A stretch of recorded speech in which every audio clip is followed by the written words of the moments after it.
আপনাদের এই বক্তব্যের ফলে জনগণের মনে অনেক আশার সঞ্চার হয়েছে। ত্রয়োদশ সংসদের প্রথম অধিবেশনের ২০তম দিন এক ঐতিহাসিক সাক্ষী হয়ে রইল। সরকার ও বিরোধী দলের কাদা ছোড়াছড়ি নয়, ঐক্যের নজির সৃষ্টি হলো চলমান জ্বালানি সংকট নিরসনে। মাননীয় সংসদ নেতা, আপনি একটি বক্তব্য রাখার ইচ্ছা প্রকাশ করেছেন।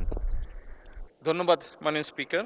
বিদ্যুৎ জ্বালানি খাত নিয়ে নিজেদের কিছু পরামর্শ সরকারকে দিতে চেয়েছিল বিরোধী দল। সাড়া দিলেন প্রধানমন্ত্রী। কথা বলার আগ্রহ জানিয়ে স্পিকারের কাছে বার্তা পাঠালেন। বক্তব্যে তুলে ধরলেন ১০ সদস্যের কমিটি গঠন করে আলোচনা করার। বিদ্যুৎ জ্বালানি মন্ত্রী ইকবাল হাসান মাহমুদ টুকুকে প্রধান করে সরকার দলের ৫ সদস্যের নাম ঘোষণা করেন। নাম চাইলেন বিরোধী দল থেকে আরও ৫ সদস্যের। ওনারা প্রস্তাব দিয়েছিলেন ওনাদের পক্ষ থেকে যে ওনাদের কাছে কিছু পরামর্শ আছে।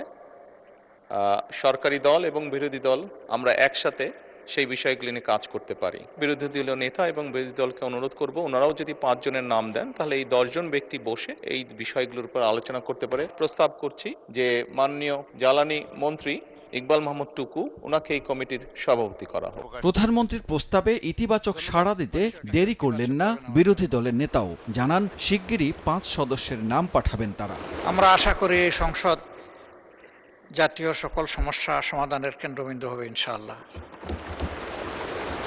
এবং আমরা মনে করি এই সংসদের জন্য এটি একটি নবযাত্রা। এটাকে আমি সাধুবাদ জানাই এবং আমরা শীঘ্রই ইনশাআল্লাহ নামগুলা পেশ করব। এ সময় স্পিকার বলেন, সরকার ও বিরোধী দল সহযোগিতার মাধ্যমে এগোলে সমস্যা সমাধান করা সম্ভব হবে।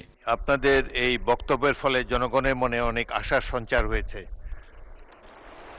সরকার এবং বিরোধী দল এইভাবে যদি সহযোগিতার মাধ্যমে অগ্রসর হয়, দেশের যে কোনো সমস্যার সমাধান করা সম্ভব।